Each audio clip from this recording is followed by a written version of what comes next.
Hello, good morning. Please let me know if you can hear me. Yes, we can. Okay. The class still has very few people. I don't know why, but we will start anyway. So we stopped on number systems. I think this was on Monday. And we want to continue talking about. We had really already done most of the codes. We did the hex, we did the binary, we did decimal, and also talked a bit about BCD. So I will start again with BCD because I thought I didn't have enough time to exhaust it, and then we can look at a couple more things before we go to another chapter. So I've been informed by your class representatives that we can, there's no class at 11, so I'll probably use another 30 minutes after 11 because this course, much as it has just 3 lecture hours, it is quite wide. And if we move faster, then we can finish early anyway. That aside, we were talking about BCD, and we said that this is binary coded decimal. If you try to understand this statement, it means that you have a decimal number, you are coding it using binary. Remember, every time you express something in using other symbols, and those symbols can be binary, what we are doing is we are coding, we are creating a code.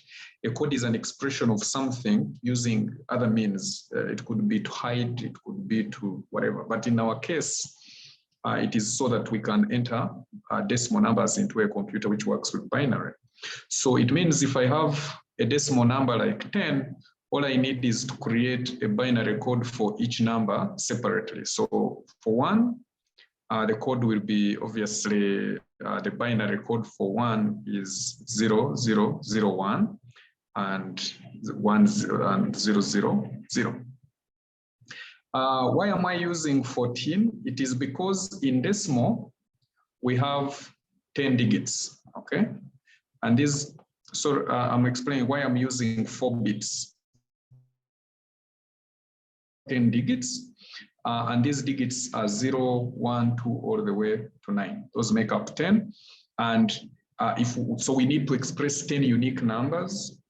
And those 10 unique numbers, we can only express them using 4 bits. Because if we use 3 bits, we would have 2 to the power 3, which is 8. We would fall short. So we need to express our 10 digits uniquely. Unfortunately, or maybe it's not unfortunate really. For 0, it is 0000. For 9, it is 1001. Now there are codes from 1011 all the way to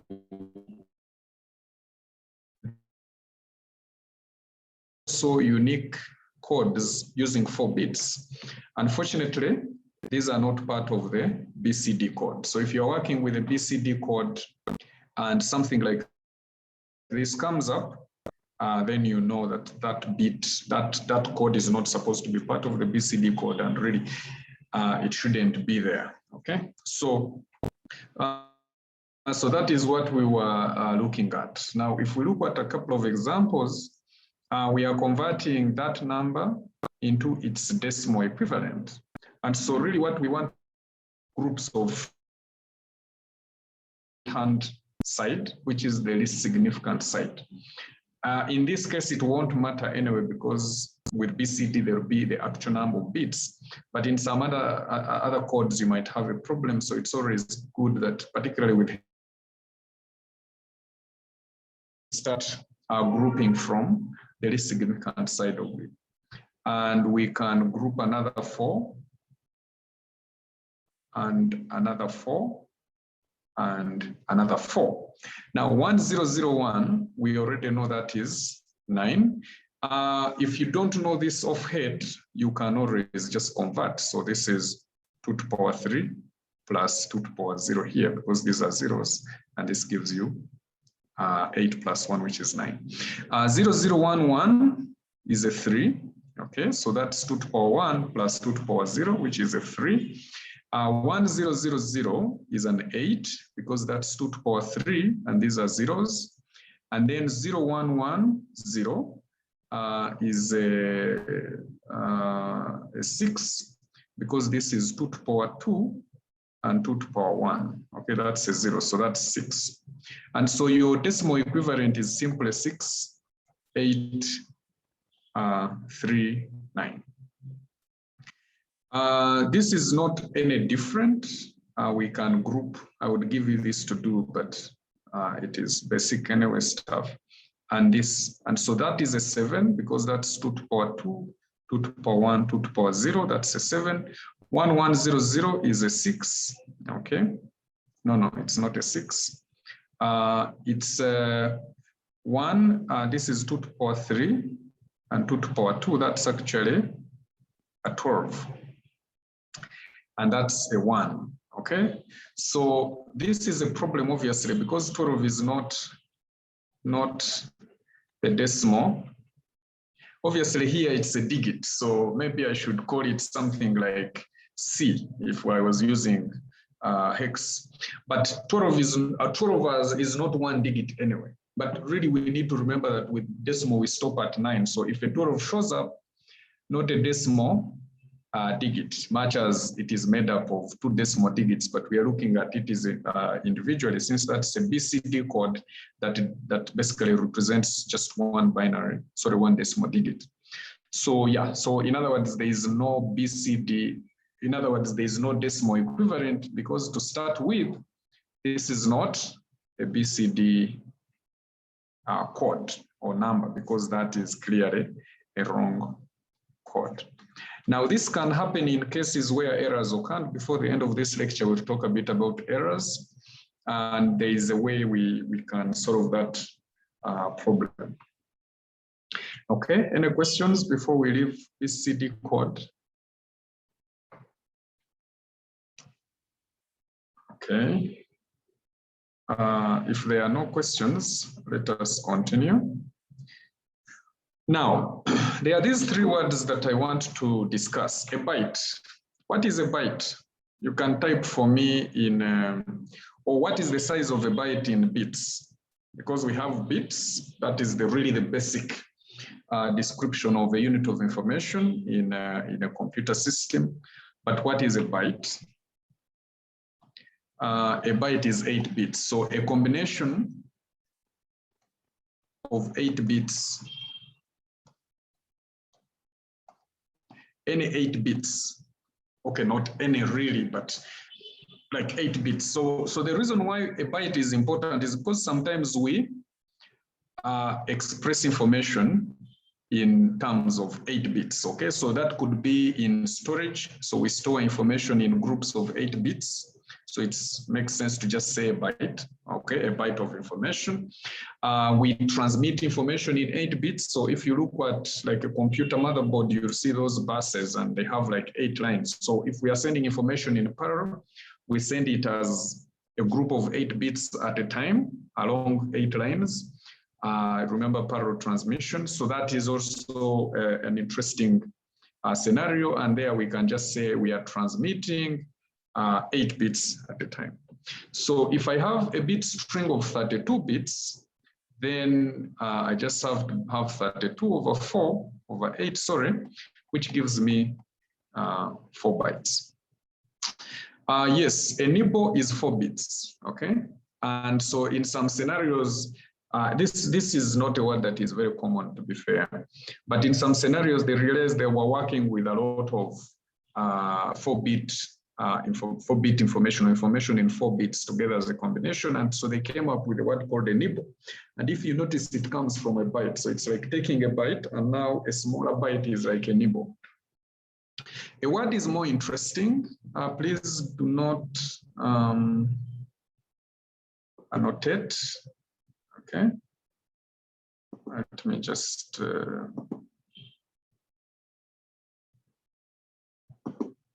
disable annotation. So a word is generally a combination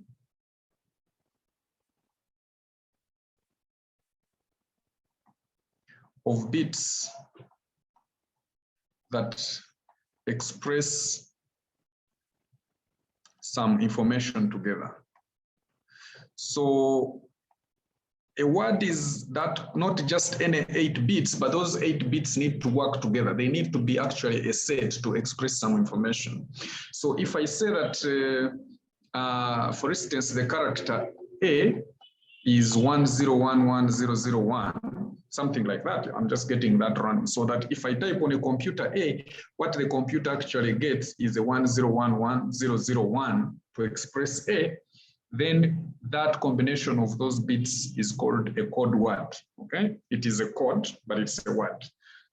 So a word expresses that combination of bits, and they could be 2, they could be 5 bits, they could be 10 bits, they could be any number, but they need to be together to express that information. So when we type information on a keyboard, every time you type a letter or a number, the computer will express that number in bits, and those bits are called codes, okay, or are called code words, because for A, for instance, those binary digits need to be together to make meaning.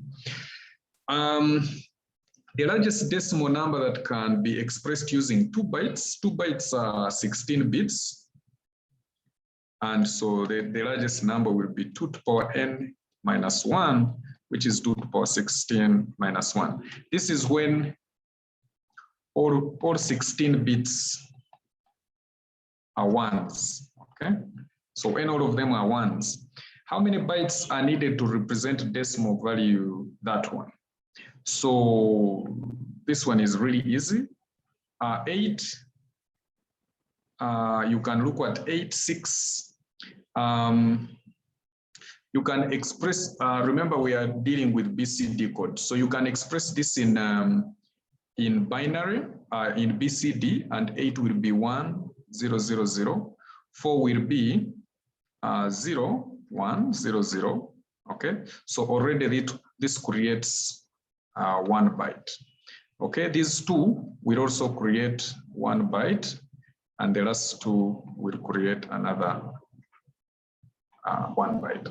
So 3 bytes will express that huge decimal value if we are using BCD. Yeah. How many hex digits can one nibble represent? Who can tell me that one? How many nibbles can, how many hex digits can one nibble represent?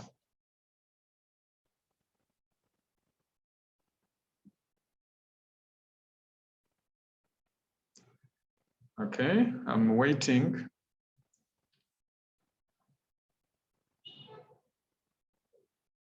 Do you remember how we express hex digits in binary? Bruno, yes, you're right. Because hex digits in binary really, remember they are from 0 to F, and they are 16 numbers. And so they can be expressed using 4 bits per number. And 4 bits is 1 nibble. So that is just 1 hex number per nibble, all right? Okay.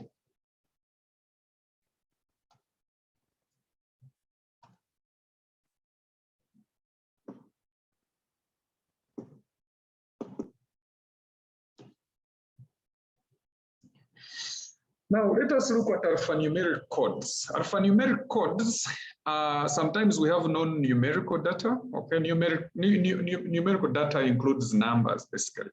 But we have a lot of non-numerical data or information. We have, for instance, letters of the alphabet. We have punctuation marks, commas, and full stops, and so on. We have other symbols as well. Yeah. If you look at your keyboard, you don't just have numbers. In fact, numbers are the fewest on your keyboard. And so a complete alphanumeric code would include 10 numbers, 10 decimal numbers, I should say. Okay. 0 to 9. It should include the letters, lowercase and uppercase are different. Okay, so those are different symbols.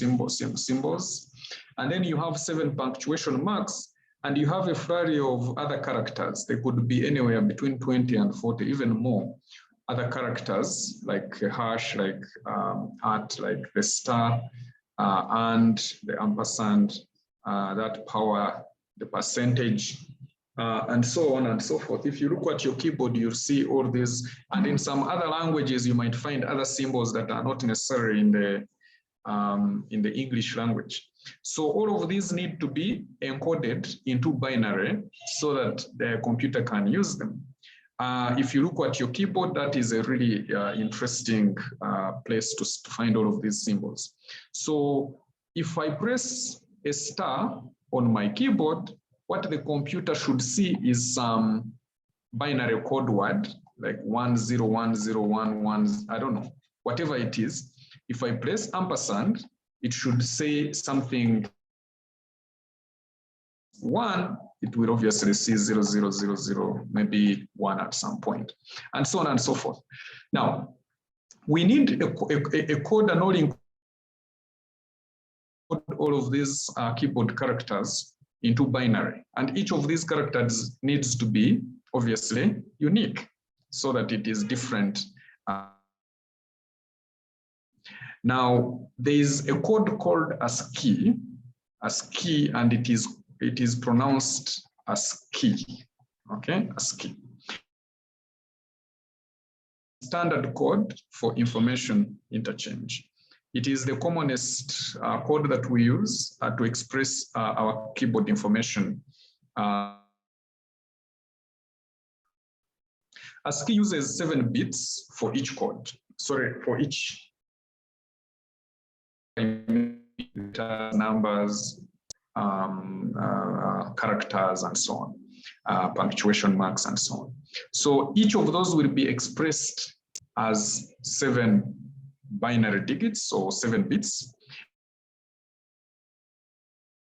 Power 7, which is 128 bits, and this clearly will be enough to uniquely express these ones, because this is 52, 62, 69, or so you could make 70 plus another 40, 110. Yeah, 128 is essentially enough. Now let us look at NAR. NAR is 0, okay? So that is your 0 really. Hex is 0, decimal is 0. So if I want the ASCII equivalent, I will, for 0, I will have 0, 0, 0, 3, 0, 0, 0, 0. Those are 7. You have some of these that you have on your computer, some of them you don't have them. But if you look, you'll probably have end text, start text to the beginning, and so on. Until you come, of course, you look at the table. You look at the table. All of these things, most of these, some of you do not have, but you have backspace, certainly. You have the space, okay? That is the big space bar on your keyboard. It is expressed as hex 20. Hex 20 is equivalent to decimal 32. So hex 20 is essentially 20, and 20 is 0 obviously is 0, 0, 0, 0, and 2 is 0, 0, 1, 0. Okay, so you just take the first 7, which is, you can ignore that 0. Let us look at a character. You see the full stop. That's a full stop. It is expressed as 60. Let us look at a character like J. Small j is 6a.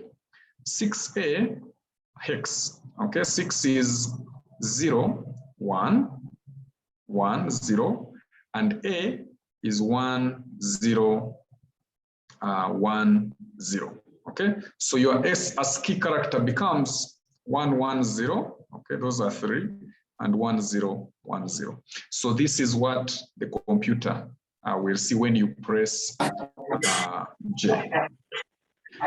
Okay. Somebody is making noise for us. Job Akure, you need to remember to mute yourself.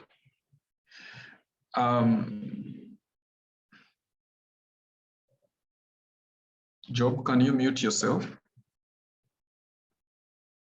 I'm failing to do it, but I'll just mute all. I think that should do it. Okay, so let me give you a question. What if I want to do character N? What is my code? Can you type it in the chat?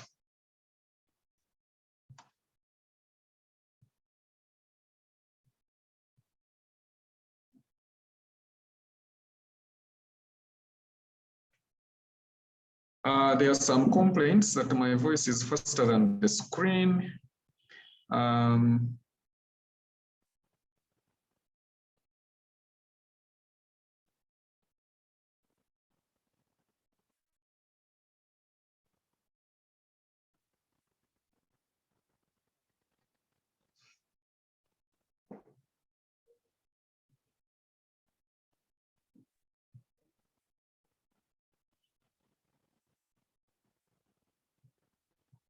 When you are converting hex to BCD, do you first convert to decimal, or you just do it straight away?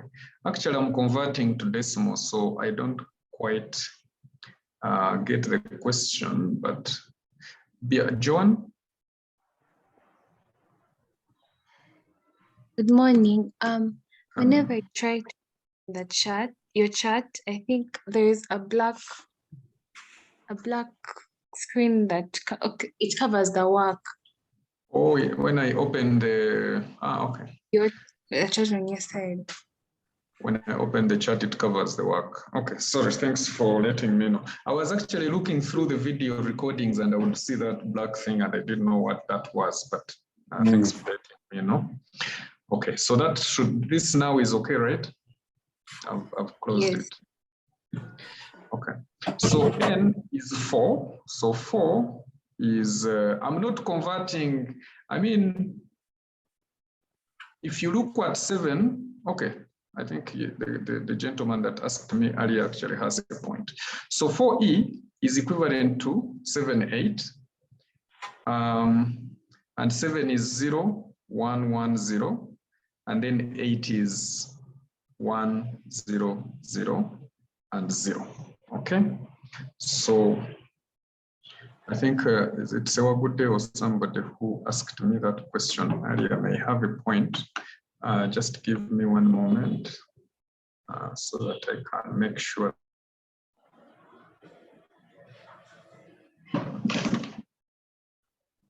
You sit by the beach and watch the sunset.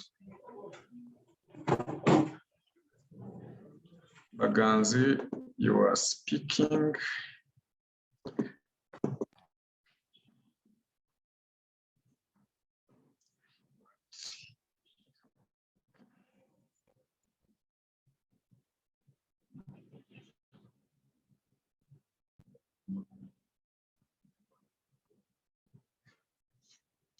Yeah, so just to reply to the gentleman who asked, we get the hex and just translate into binary. So we know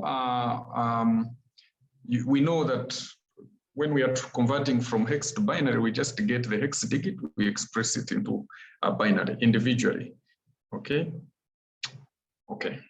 So basically, when you are converting from for ASCII, just focus on the hex equivalent. So for 4, we have 0, 1, 0, 0, and then for E is EF. So it is the very last one, which is, I think, 1, 1, 1, 0. Okay, so is that what you have? 1, 0, 0, 1, 1, 1, 0. Let me see. Yeah, okay. How come you can't see the screen? I just,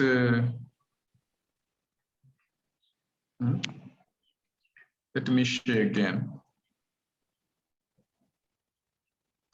Can you see the screen now?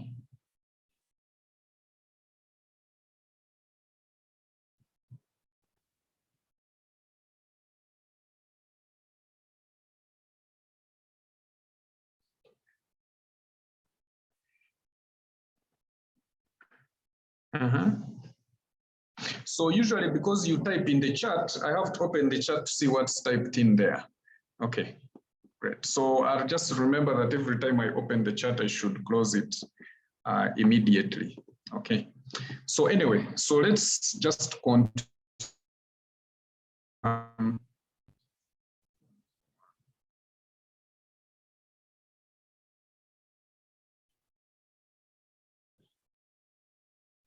Okay, right. I get it. Also, when I open like another document and, yeah, okay, I get it. So you see, even me, I'm learning how to use Zoom. Continue. Now, with ASCII, we want to look at an example. If we have an example, maybe you want to store, you can use ASCII to store information in memory, or you can just trace information on the keyboard, and that information will come to you. So, when we code, sometimes you're writing your code in obviously sort of normal language, decimal, alphanumeric codes that we know via the computer. Sometimes you can write a statement like if, space x is greater than 3 and you close brackets. This is space, so space is also a character. If you don't leave space, obviously, you know that you're not going to, the computer will not interpret that. But if you leave space, that becomes a character. And so if you want to know how this information will be stored in a computer, what the computer does is that for EI, it just converts it into its ASCII character. Obviously, here we are going to ignore the last 0, okay, so that we have our 7 characters. If you get F, then you put space. We already saw space, which is 20, that and that. And so each of these symbols will be encoded individually, and that information can be stored in memory or it can be sent to something. So all you need is to come to this table. There is a larger table. I should mention that for ASCII character, all of these, the MSB, will always be equal to 0. So that's why we can ignore it without really changing the word. And then I'm seeing here where we convert the hex part. Okay, I don't really. Let me find another digit. So let me find something like F. You see F, the character F, in hex, it is 46. In decimal, 46 is equivalent to 70, but we are looking at this 46. So for character F, or if we look at the small f is 66. As you can see, in this case, it is 66. So you have that and that. So for big F, we have 46. And if we get the decimal equivalent, not the BCD, but the decimal equivalent, 46 will be 0, 1, and this is hex. This is hex. 0, 1, 0, 0, and 6 will be 0, 1, 1, 0. So our ASCII code becomes 1, 0, 0, and then a 0, 1, 1, 0. Obviously, we forget about that last 0. Okay, so that's how we convert. If we wanted the letter 0, which is 6F. 6F, is that what it is? 0, yeah, 6F.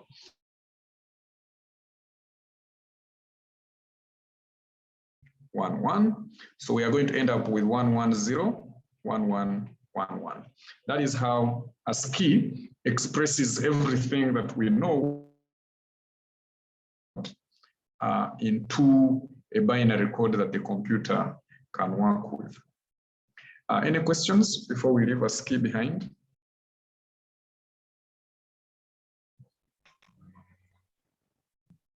Okay, if there are no questions, let us look at parity method for error protection. So you know when we are in the communication business of transmitting information.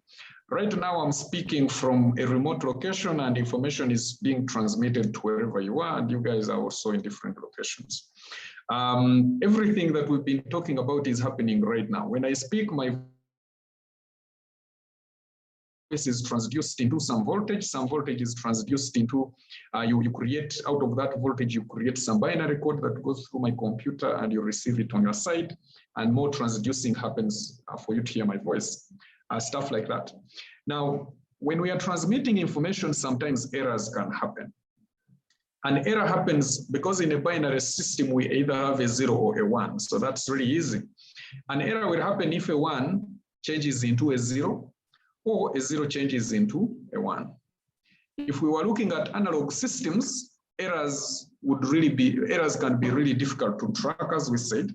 But with binary systems, we know that if it is not a 1, it's a 0. If it's not a 0, it's a 1. So it's a little bit easier to manage errors in digital systems. Now, most of these errors are created by noise, and you can call it electrical noise, but really it can be like thermal noise, for instance. It just consists of spurious fluctuations in voltages and currents. And when these add up to the signal we have, we sometimes create an error. So for instance, if you look at this transmitter side, we have a very clean binary signal, 0, 1, 0, 1. But you can see that some noises add to it, okay? And you might find that at some point, the noise is so much here that it can change this 0. And by the time it reaches the receiver, it looks like a 1. So I can transmit something like this, and I have noise, okay? And I have noise, you know? So by the time I receive my signal, what I sent as a 0 is really now, if you are to look at like halfway, you can see that this signal will be interpreted as a 1, whereas I sent it as a 0. So noise can be positive or negative. It can convert a 1 into a 0, it can force a 1 into a 0, or it can force a 0 into a 1. It's really unpredictable. You can't know, you can't say that Amore is going to create this type of error.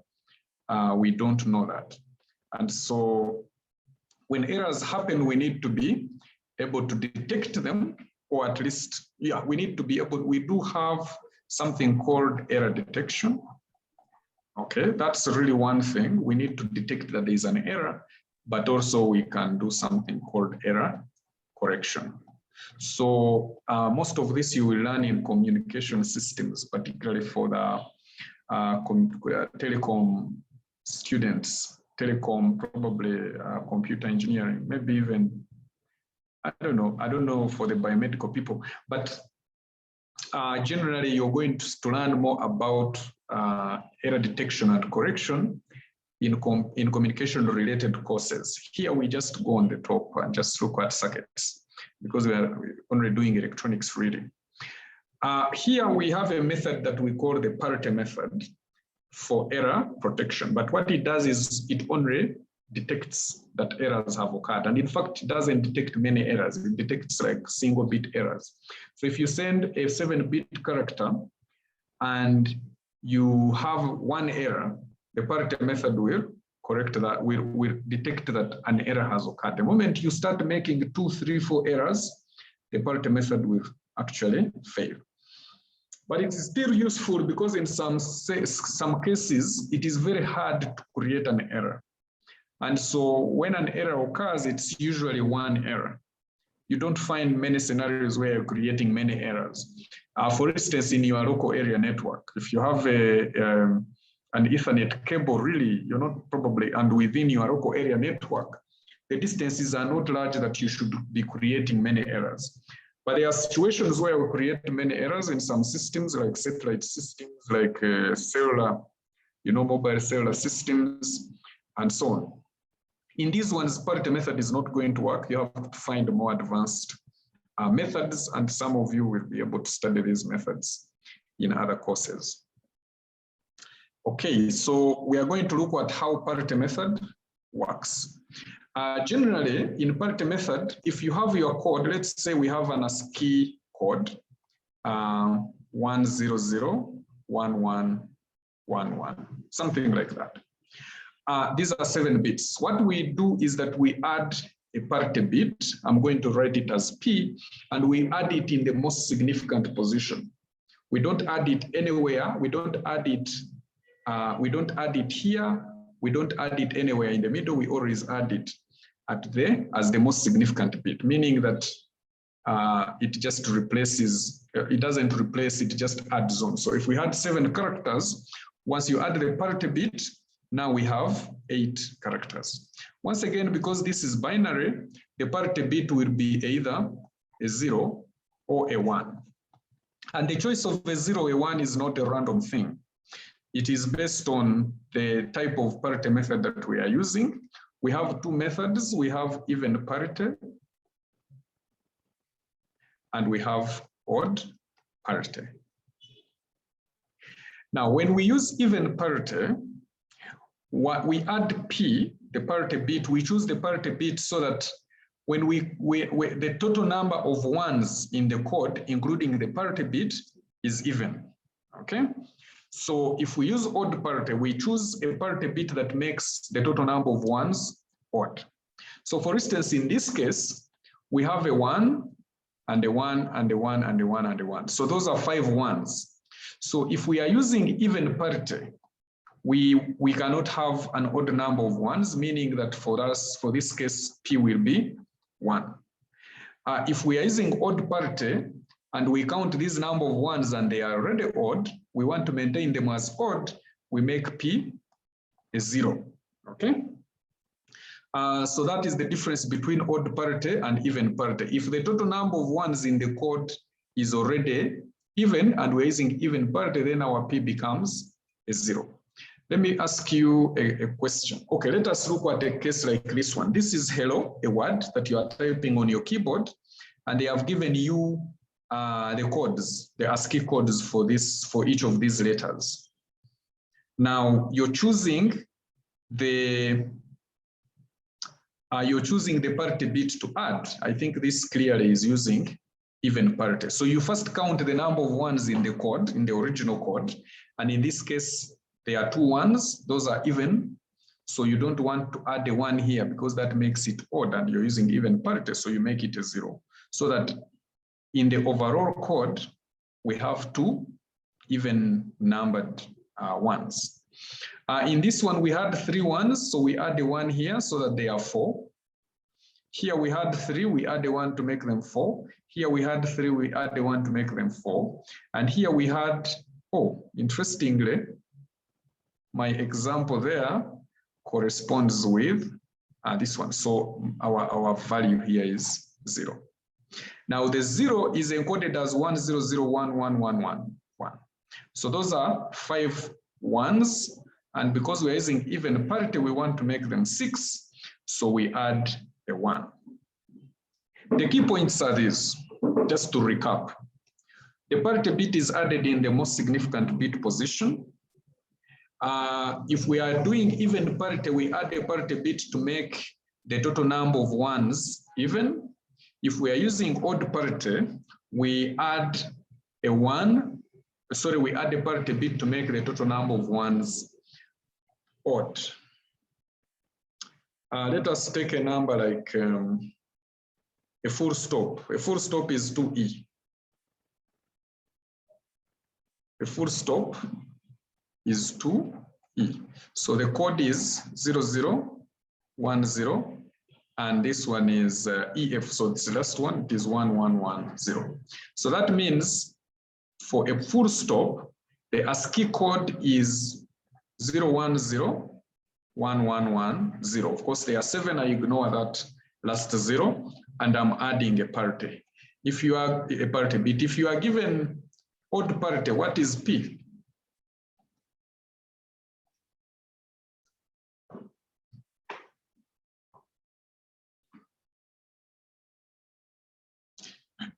If you are given odd parity, what is P? 1. 1. Yeah, thank you. So that is a 1. Because we have 4 ones in that original code, we want to make it odd, so we add the 1. That is as simple as parity bits, parity method goes. Now we are going to be actually creating a circuit to generate that parity code, because you might be asking yourself, who adds it? You know, does the computer count or whatever? But we actually have a digital circuit that we are going to create in this course that tells us, that just automatically, you know, tells us the parity bit that we need to add. Okay. And then and we are going to end here, but there are some application examples in that chapter, chapter 2. Please take a look, okay? Please do take a look at them. Then go through the questions at the back of the book, and you will be ready. I want to advise you that as we go through this course, you need to be reading. Do not keep your books and wait for exams, because you're going to be very disappointed. So we are going to stop here, and then I will just share a new set of notes, and we can continue our discussion of digital electronics. So actually now, starting from chapter 3, we are going to start looking at the building blocks for designing digital electronic, like digital circuits. We call them digital circuits, so we call them logic circuits. Okay, because what textbook? Our reference textbook, Humphrey. Our reference textbook, which I provided, is where you need to go and find. You will find the application examples around codes, okay? Just look through them. I'm not saying do them and submit them. I'm just saying just study them. Okay. Now here in this chapter, we are going to look at the building blocks for logic circuits. The idea of logic is that given a set of inputs, what should be the output? So a logic circuit has some intelligence that is embedded in the circuit, and it behaves a certain way when, you know, it would behave a certain way when you give it a certain, generally with circuits, all circuits, essentially you have in, and this is, we can call it a response, really, how it responds to the inputs to give you an output, but that response in digital circuits is what we call digital logic. So it is the end. So if the same number of inputs come, it will always give you a predictable output. Now, for you, if you keep changing your mind, today when I talk to you about this, you behave this way, and tomorrow I talk to you about this, you behave a different other way, that means you have no logic, okay? Because logic makes systems predictable, essentially. Now,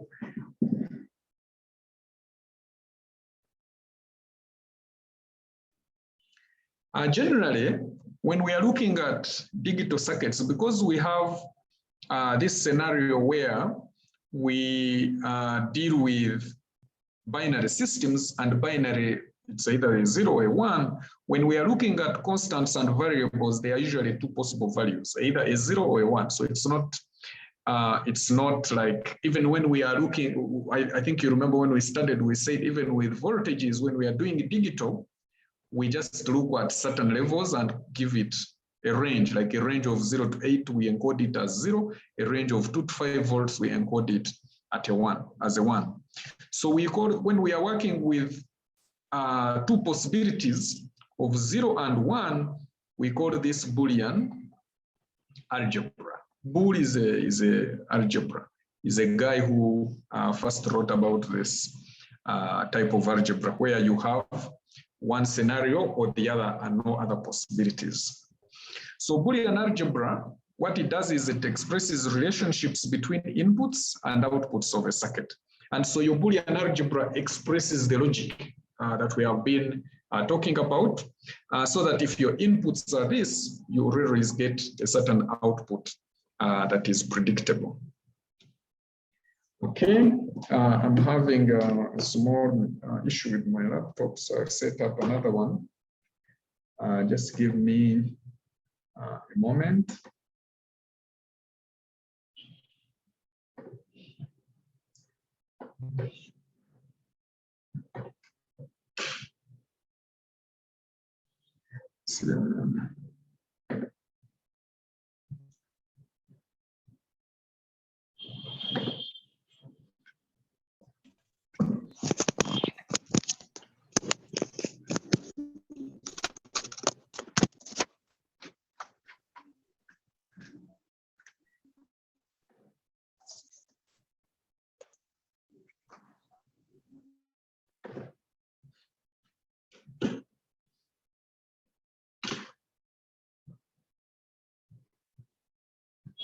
Yeah, just one moment. I'll be with you shortly. Okay. Recording in progress.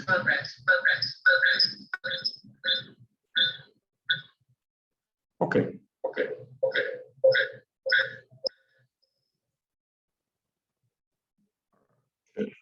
Just wanted to make sure that that works. So anyway, so in life, you usually find that we have these sorts of scenarios. Not always that they are the same. They are Boolean. So life is not Boolean in nature, but actually many of our scenarios are Boolean in nature. In other words, it is this or that. Okay, either this or that, and no other possibilities. So for instance, something is false or true. If I'm telling you something, it is either false or true. It can't be both false and true. If you are leaving a room, you could switch on the light or switch it off, all right?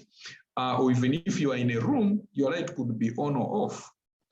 You know, you could have at home or not. You could have a high voltage or a low voltage. Your answer could be yes or no. It cannot be, you know, if you give answers that are in between, that's not good. A switch could be open or closed. You could be here or there or not. Okay, so not there. You could be here or not. Okay, you could be at home or not.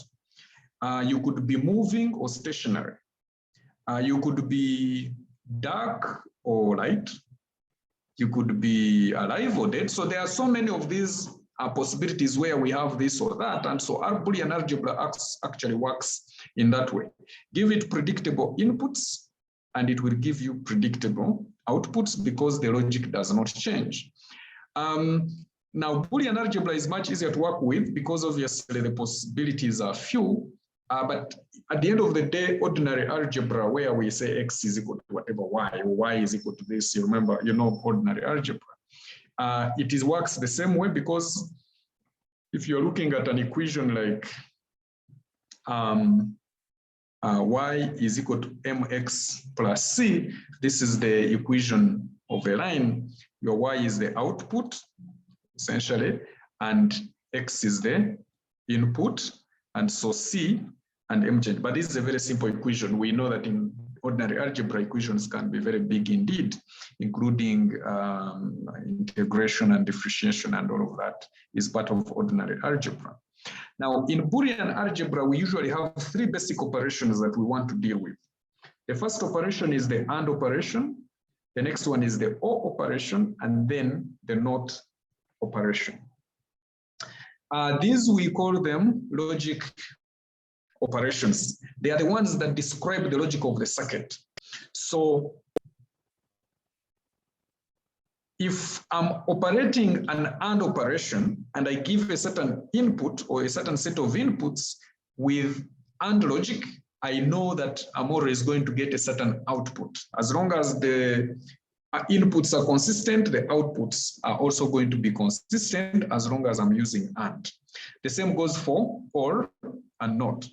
And in digital circuitry, we actually construct these circuits using resistors, using transistors, using diodes, sometimes a combination of, usually you have resistors anyway. But yeah, we can create an AND logic circuit using a combination of resistors, transistors, and diodes, and so on and so forth. Okay, so let us start looking at the real stuff. These are truth tables. What is a truth table? A truth table is something that expresses all possible inputs, combinations, and all possible output. Okay, not output combinations, but you basically look at your inputs and you add all possible combinations of those inputs, and then you see the output, what each combination is going to give you. So for instance, we have this circuit here, and we can see it has two inputs, A and B, and one output X. Now, if we know that A is either 0 or 1, B is also either a 0 or 1. That means you could have A as a 0 and B as a 0, but that's not the only possibility. You could have A as a 0 and B as a 1. You could have B as a 0, A as a A as a 1 and B as a 0, and also you could have both of them 1, 1. So in other words, when you have two inputs, 2 to the power 2 is 4. You have 4 possible combinations of these inputs. And now, based on the logic here, okay, that is the logic here. Each of these will give you a predictable output. So you could say that for this case, I'll get a 1. For this case, I'll get a 1. For this case, I'll get a 0. For this case, I'll get a 0. I mean, this is just an example, so it's not based on anything, but once we define our logic, we will be able to get the correct outputs. In this case, you can see they've told you that 0, 0 should give you, will give you a 1. Once again, we don't know the logic, but this is how a truth table would look like. This is a truth table with 3 inputs, A, B, C. So you have a circuit, and this circuit has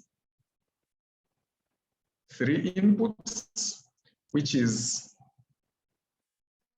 A, B, and C. And so it's going to be very predictable in the sense that you have your output X here. And we know that when we are doing 3 inputs, when we're dealing with 3 inputs, we know the combinations. These are the combinations that I've been telling you about. This should come second nature to you. You don't have to be stressed about how these follow each other. So you have ABC, you have combination 0, 0, 0, 0, 0, 1, 0, 1, 0, 0, 1, 1, and 1, 0, 0, 1, 0, 1, 1, 1, 0, and 1, 1, 1. Okay? Ideally, you should write these combinations in increasing decimal values. So you have decimal 7.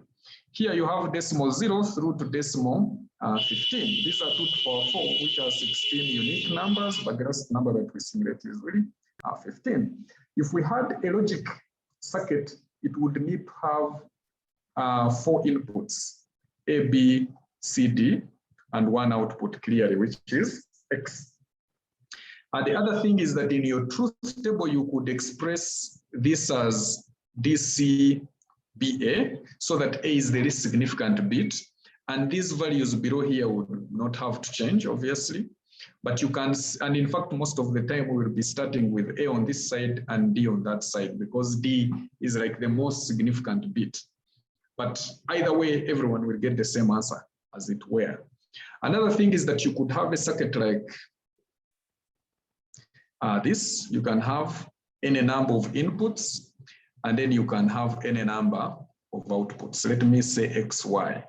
And then my truth table would be like B, A, and that's B. And my output side would have X, Y. Again, because I have 2 inputs, I have 0, 0, 0, 1, 1, 0, 1, 1. And my output could be 0, 1, 1, 0. This one could be 0, 1, 1, 1. Something like that. So in other words, we are not limited to one output. We can have a number of inputs and a number of outputs. By the way, in some circuits, we can have just 1 input. But those are very rare. Okay. Those are 2 or more inputs. So this is truth. This is a truth table, and we are going to be using truth tables throughout this course and also throughout the third year course for those of you who will do it. Truth tables really make life easy because it helps you to visually happen. And now based on this, I can draw my circuit. And so most of the time I'll ask you to do something, and then I'll tell you draw a truth table. I'll ask you to start with a truth table, but sometimes even if I don't say it, it's just reasonable that you should create a truth table for your work. Let us look at now the OR gates.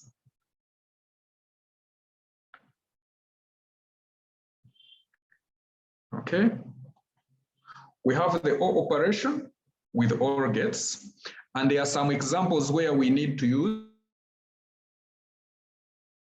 like in the oven at home, the oven light. When does the oven light come on? Okay, like the microwave especially. The microwave light will come on when the door is open or when the oven is switched on. If it is closed but not switched on, the light will not come up.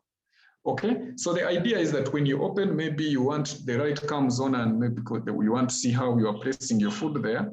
And when it is on again, you want to see how your food is cooking. So this is a scenario where we have OR operation. It is either this or that. Okay, either the door is open or the oven is switched on. Let me see another example.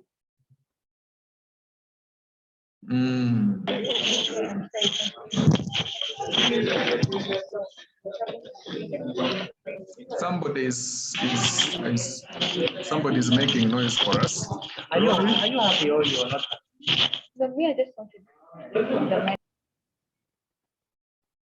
Rory, you can ask your question. I think Rory raised her hand.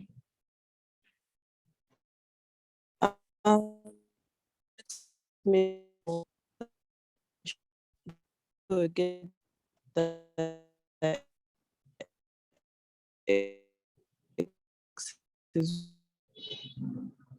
think I can't hear. I don't know if the others can hear, but I can't hear. Let me type. Her network is very poor. I can't hear. Yeah. Yeah. If you could type that in. M. I don't know who M is, but you should use your full name. If the microwave has no light, that's not our problem. It should have the light. So if it died, it died. That's a whole other matter. But usually it comes with the light. I was trying to think of another OR scenario, particularly with cars. But I can't quite work it out. So for instance, okay, so let's just make up something that happens with cars. Sorry, the car door. Yeah, like the car door. Can you give us that example? Carry on. Yeah, when you open, you can have the lights on, and the car trunk. Maybe when it's open, you can also have the lights on. When it's closed, off. Or you can have the interior lights on when it's when it's turned on. Okay, something like that. Yeah, I know there's some or scenario with cars, but the car door. Just let me see what's in the chat. Okay.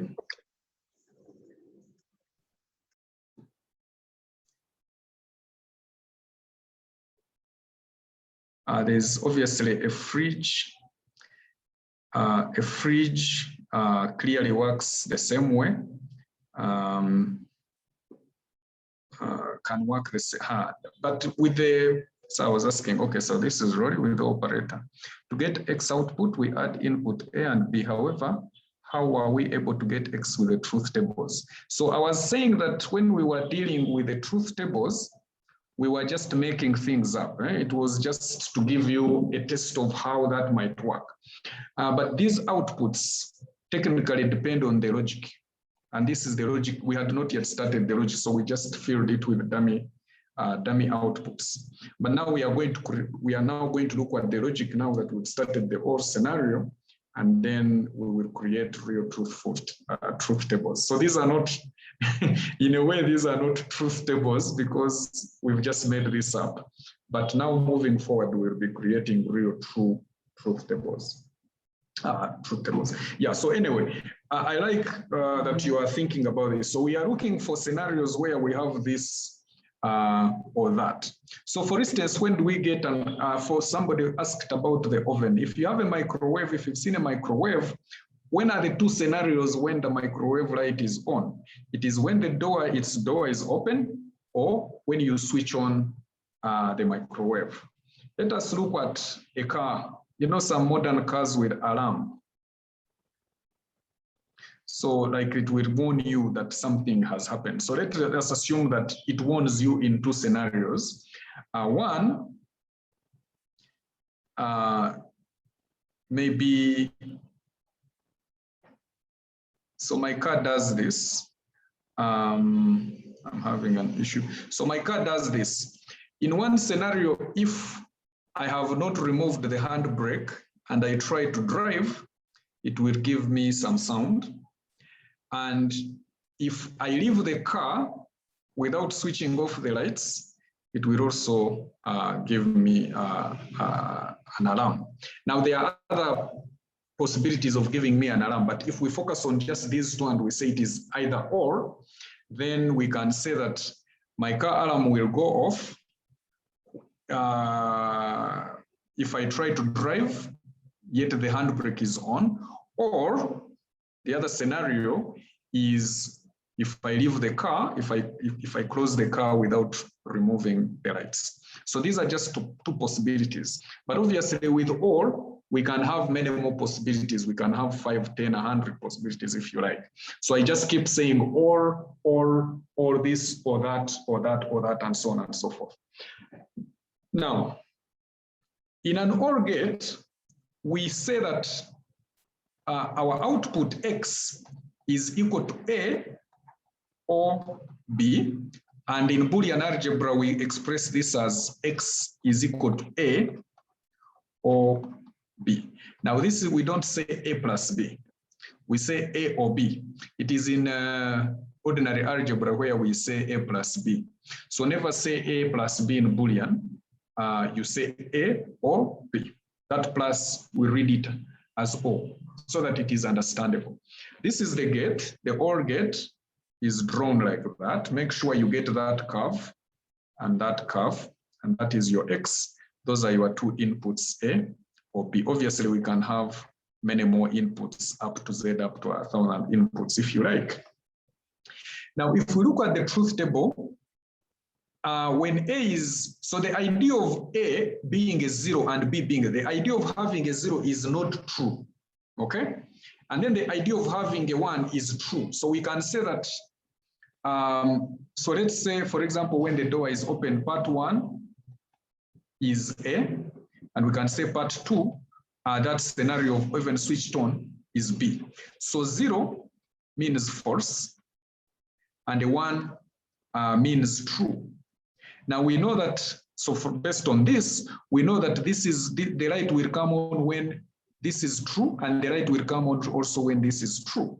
So if we find that A is false, which is a 0, in other words, the door is not open, and we come to B and we find that also the oven is not switched on, then that means that our light, which is X here, the light will also not be on. So A is false, B is false, meaning that our light will also be false. That's why we have a 0. Now, the other scenario is, okay, number 1, the door is not open. That's okay. But in part B, part 2, the oven is switched on.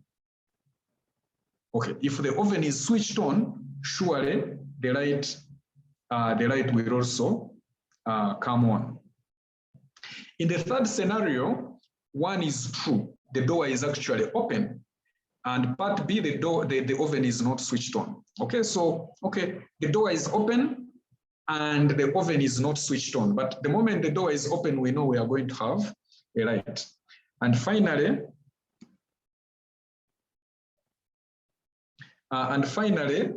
is the last combination where both of these are true. The door is open and the oven is switched on. If both of them are true, still we are going to have the light. Now I should mention that obviously we cannot have those two scenarios in real life. We cannot have the door open and also the oven switched on, because what are you trying to do? Usually in a microwave oven, if the door is open, you can't switch it on.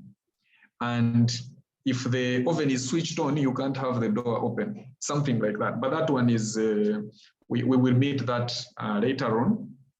But what we need to understand right now is that we have a combination of inputs. So that means with the OR gate or the OR operation, the moment either one is high, we will have a high output. Even if, and both of them can be high, so that's a high output as well. By high, I mean a 1, a true. If I say low, I mean a 0. So you can see in this scenario that 0, 0 is the only one that gives us a 0. The moment in either combination we have a 1, we are always going to get a 1. Okay, now let me look at a scenario like A, B, C.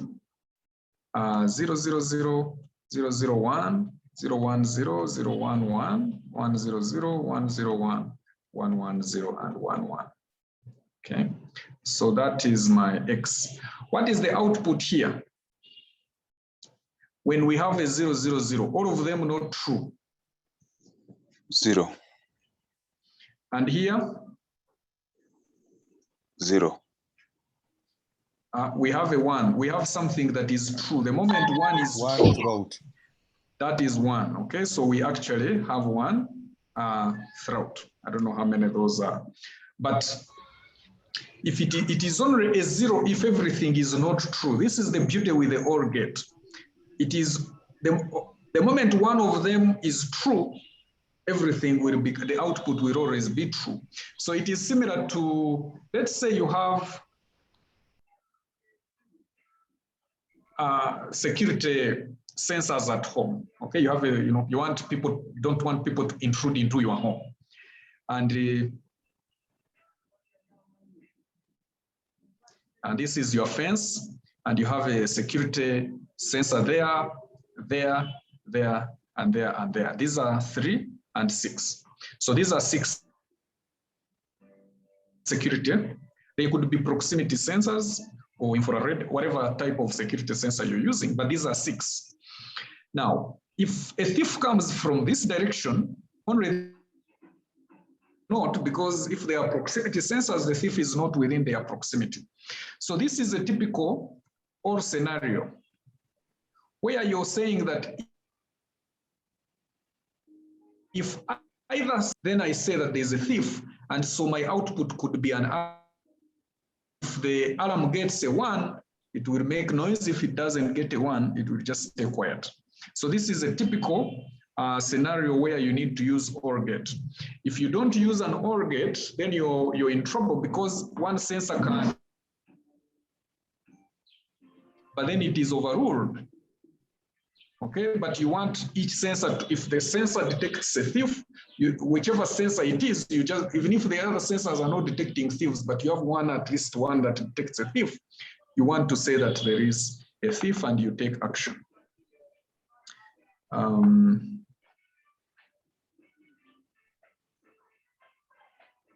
But you first years, do not put things in our chat that are not related to the course.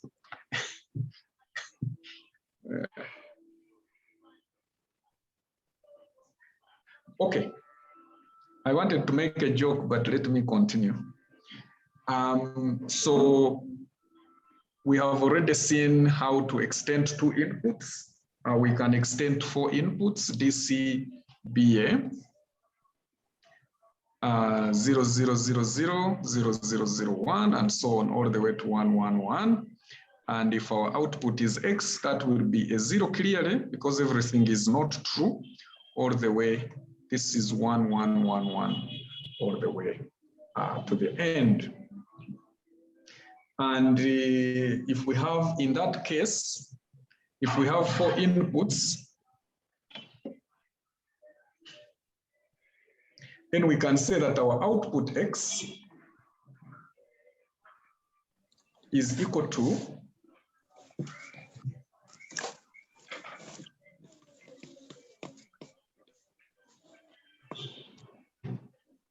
D or C or B or A. Okay, so I noticed the issue you've been talking about. I'm using another computer, like I'm in the meeting the same way you are. And yes, I can see that the words take a little bit long to come, but that one is because of the transmission. I have nothing to do with it. So you can see that here we have, if we have 4 inputs, we can say that our output X is equal to D or C or B or A, not D plus C plus B plus A, but D or C or B or A. That's how we say it. Okay, and then your OR gate would be like that. X.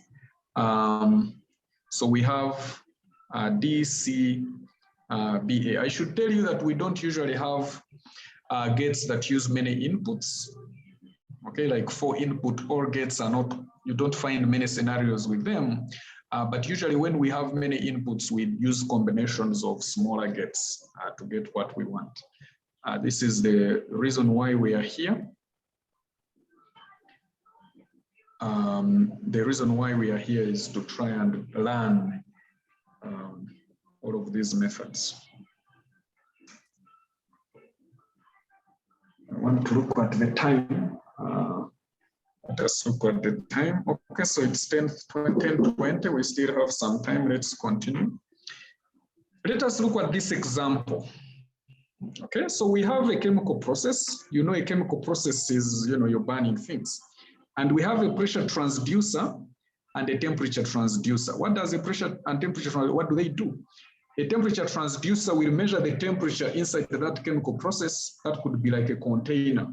You are burning, you are cooking things in there. It will measure the temperature and generate a voltage that is equivalent to that temperature. We've already talked about transducers. And then here, the pressure transducer will take the pressure inside here and generate a voltage that is commensurate with that, or like that expresses the level of that pressure. Now you have this comparator. A comparator just compares. If you have a comparator, it compares. Let's say we have A and B, and a comparator will give you a 0. It might give you a 1 if A is less than B, and it will give you a 0 if A is greater than B. That's what it does. So clearly our comparator here will give us a 0 if VTR is greater than VT, and a 1 if VTR is less than VT. By the time, so this VTR here is like a reference voltage that is related to temperature. So the R is a reference. So you're saying, for instance, that if I want my VTR to be, say, 2 volts, so the moment VT is greater than 2 volts, oh, I should worry because it means the temperature is very high.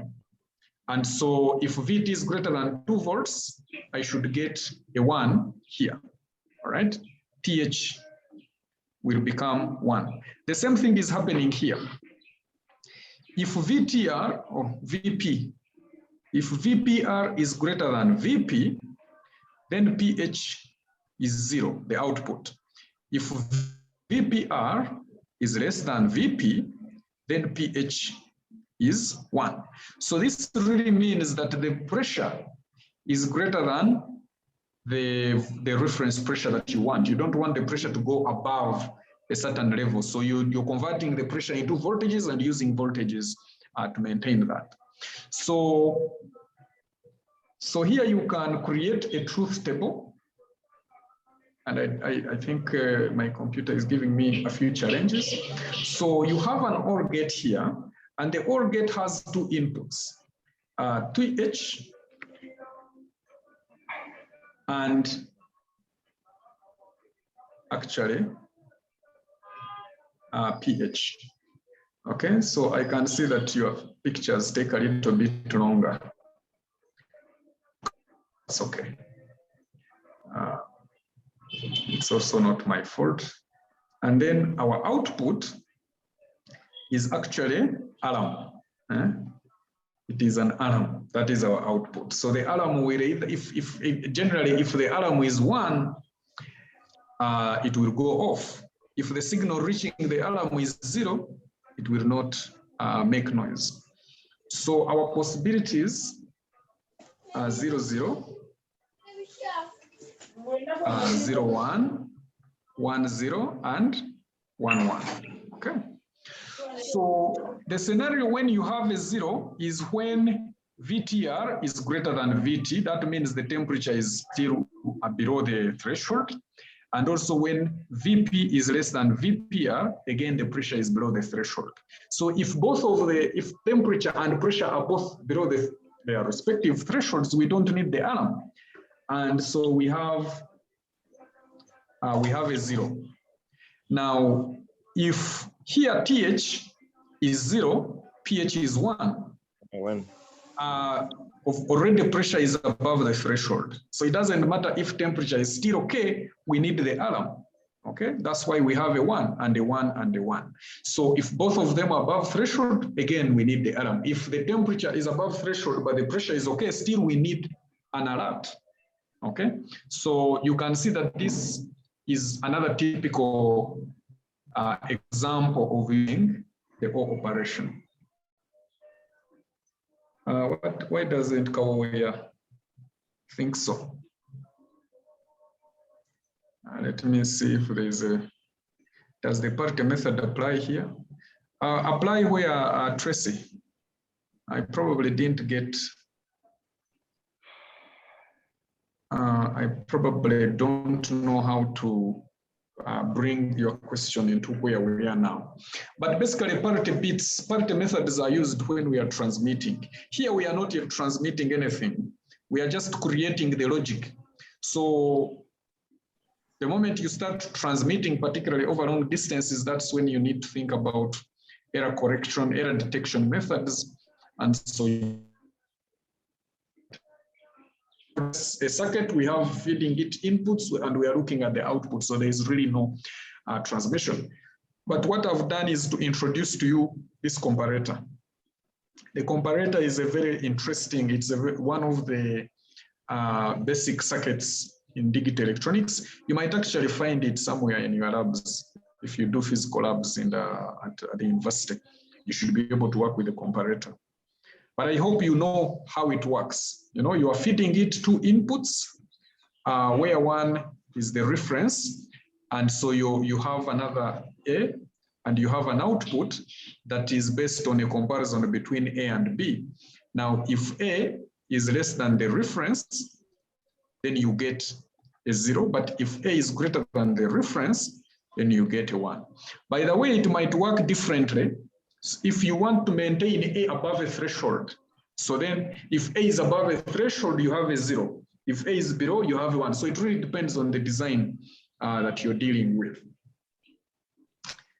Now let us look at some examples. These are called timing diagrams. Sometimes we work with them to quickly understand what is happening. Timing diagrams, because you have time increasing. So we have two signals. Once A is changing like this, in the same moment B is changing like this. And you can see that we have an output that is A or B, because this is an OR gate. So the question is, how do we draw the output? Now we need to remember that we have 0, 0, 0, 1, 1, 0, and 1, 1, okay? And that's a 0, a 1, a 1, and a 1. That is our truth table. So I always like to doing these things. It's good to draw the truth table just to make sure that you are doing the right thing. So now we are going to look at A and B. The moment A and B are 0, we know that both of them being 0, we know that, you know, our output will be 0. But the moment any one of them goes 1 or goes high, the output will also go high. So basically, you want to be looking at these points where your signals change, you know, these positions here, those positions on the points where your signals are changing. That's where you want to put your focus.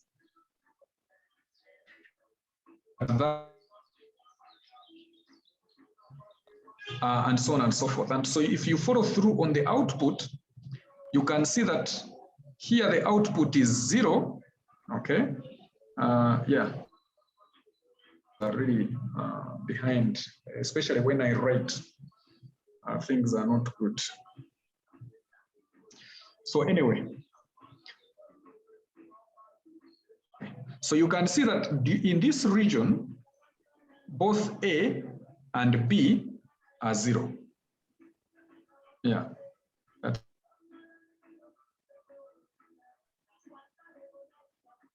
Just stop sharing and share again, and hopefully that will solve it.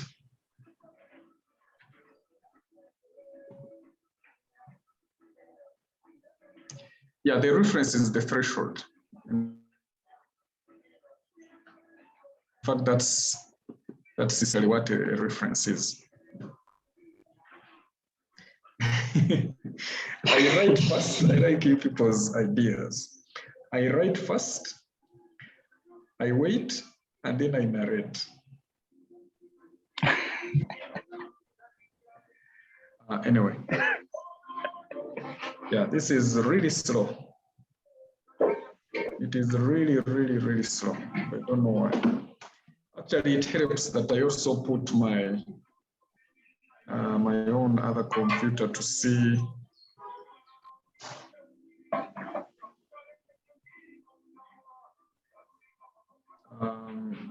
Yeah, so let's see.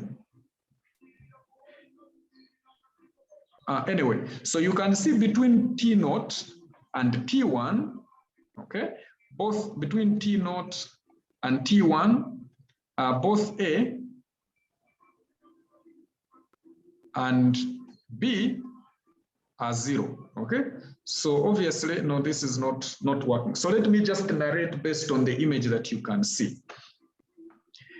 Between T0 and T1, you can see that both A and B are 0. So clearly, that is going to be a 0 on our output. But at T1, A goes 1, goes high. And at T2, B also goes high. So if you look through from T1 all the way to T7, there is no other moment when both of them are low. Okay, there is no other moment when both of them are low. And I hope you are just looking, I'm not writing anything now because I've really given up.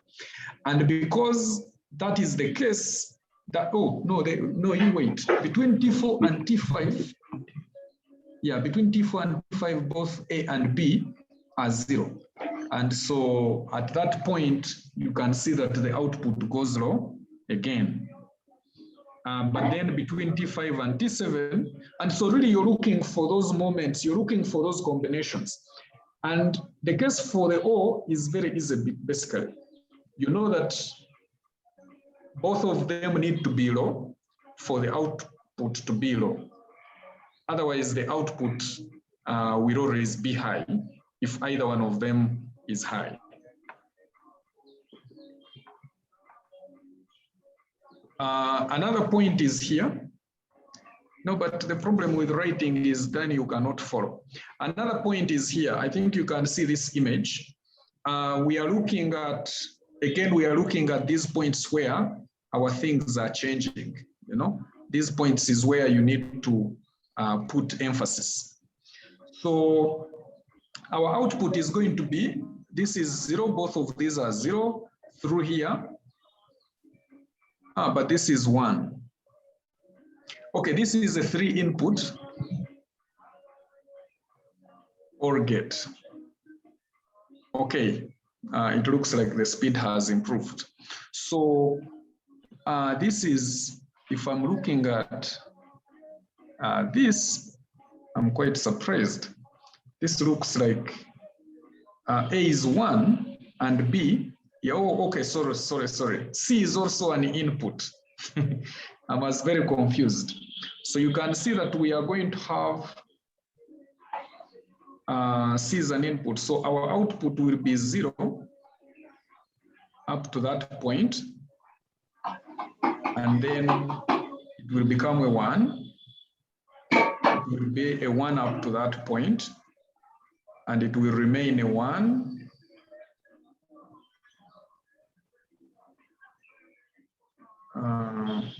Please keep.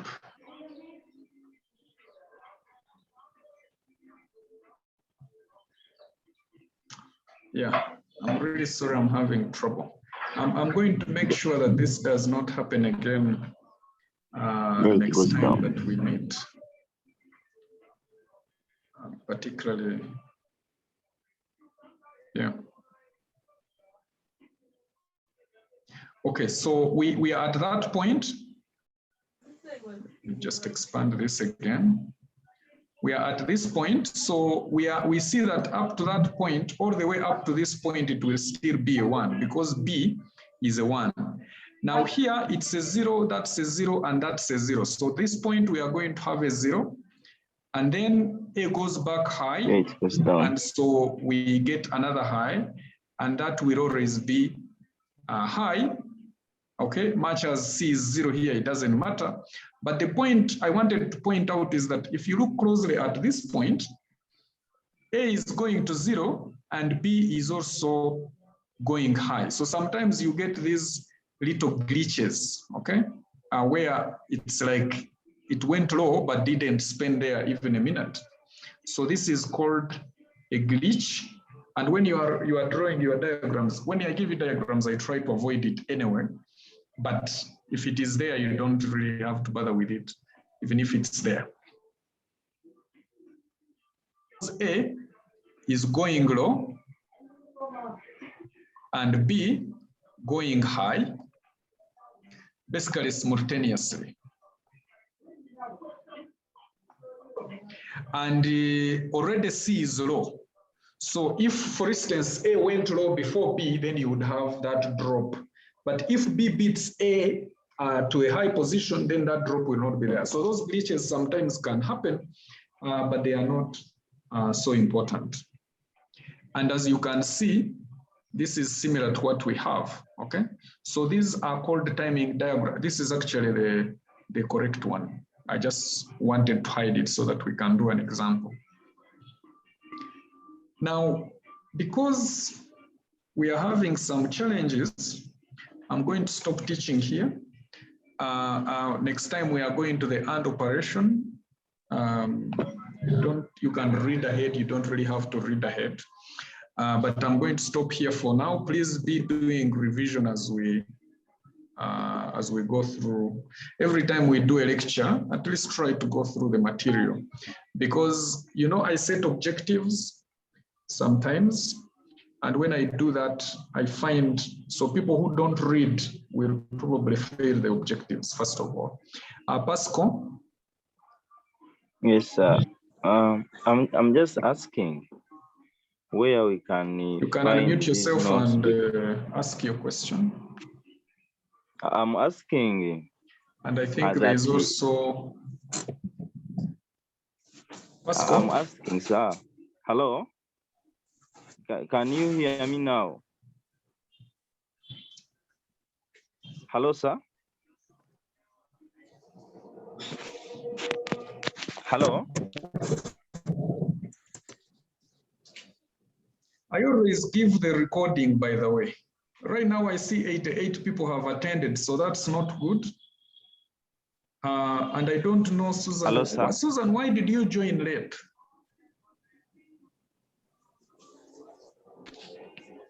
I don't know why you joined late. you know that we start at 10. It's me who usually comes late, actually, but I don't want to apologize for it. Yeah. So I asked, there's Pascal who had a raised hand. I had no idea, also network. Pascal, my question is just where can we find these notes? Now the notes are in the book. I gave a reference book. You use the books. I'm not giving slides because as you can see, my slides are just a skeleton. It is just to give you, to just, even when I teach physically in class, I don't give notes. I just give you a book and you have it. I just come right on the board and go. So you should, but I give the recording. And the reason why I'm giving the recording is because maybe, I don't know if people are not attending or some of you are using the same computers. So you find 5 people are using the same computer. I don't know, but that's okay. I'll give you the recording, but I would really like to see big numbers, 150 people, because I'm teaching 4 groups. How can it be that we have 88? Now let me tell you something. On our next lecture is on Monday, I think. I'm going to give a quiz, and I'll give it using polls. So I expect that everyone should have their own thing because 2 people can't submit on the same machine. So I'll give a poll, and so everyone should make sure that they have their own computer or whatever you use. Please use a computer preferably. When you answer that poll, the results will be saved and I will use them towards your assessment. So don't say that I've not warned you. Yes, Martha, I don't know why most people were not aware. We agreed with Bruno and Jesse, and I'm sure you are informed, Martha, as well, that we are shifting our classes to Wednesday at 10. Because I have to teach all of you together. I cannot be teaching people separately. So maybe it's the class representatives who did not inform your class, but I also know that you might do and some people don't pay attention. So anyway, on Monday, since everyone is aware that we start on Monday, I am going to give a poll quiz. And I expect everyone to, no, I don't want to hear complaints of people that we were using different machines, no. Segawa David Joel, is there a limit to the number of inputs to the OR gate? There is no limit. So you can have as many inputs as you want to the OR gate. What I was saying is that in practice, usually we don't have OR gates with too many inputs. When we have many inputs, we can just use 2 OR gates. Or 3 OR gates. So it really depends on Please wait. On the design, really. Have DCBA. I can have, and I have 2 input OR gates. I can create something like this. Something like this. Okay. And I didn't want to bring it, but this is now the design that we are going to be doing, and that's my X.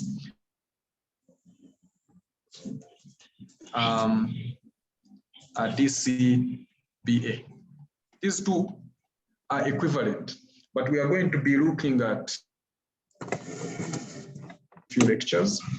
For now, you don't have to bother to understand what that is. Okay. Muele,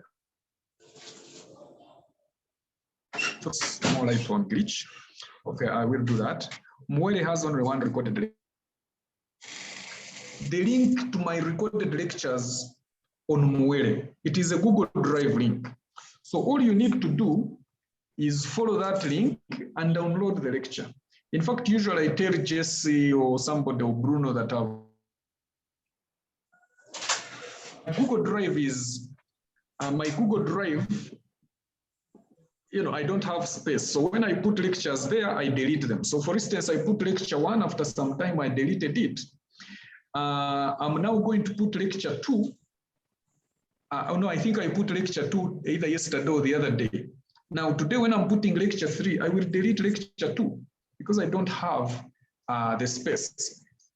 So please, when I try and download, I try to put it within a day or so, and I leave it there for a few days for you to download. Now a glitch, the gentleman who asked, a glitch happens when you have a case like this. You have, maybe this is going up and this is going down, all at the same time. So obviously, the output, this is maybe A, that is B, and this is my output. Because A is high, the output will be high. But at this point, A is going down and B is going up. So do they meet in the middle, or does one actually, so imagine A actually reaches 0 or goes, remember we are looking, the moment A passes the midway point, we already make it a 0. The moment B passes the midway point, we already say it's a 1. But the point is that here we don't know which one reached where first. So maybe A crossed to 0 before B crossed 1. In that moment, the output tends to drop.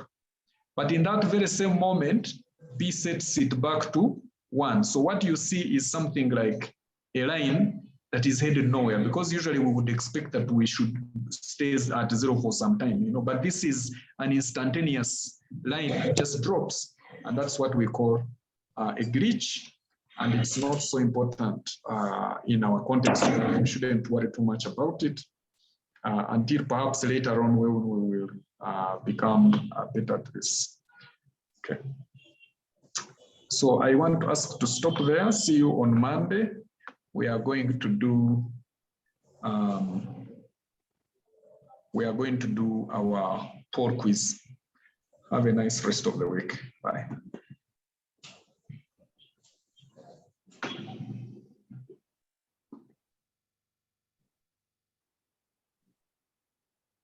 So for Charles Kafuluma, a poll quiz, I just send you a question, you see it on your screen and you answer. It's just an objective type question. You answer. It is not going to be difficult. I'm not sending you to go and suffer and read and what. It's going to be common knowledge. Now, Alan is asking Monday at what time? I will give a poll during the lecture. If you don't know what time the lecture is, that is a very big problem.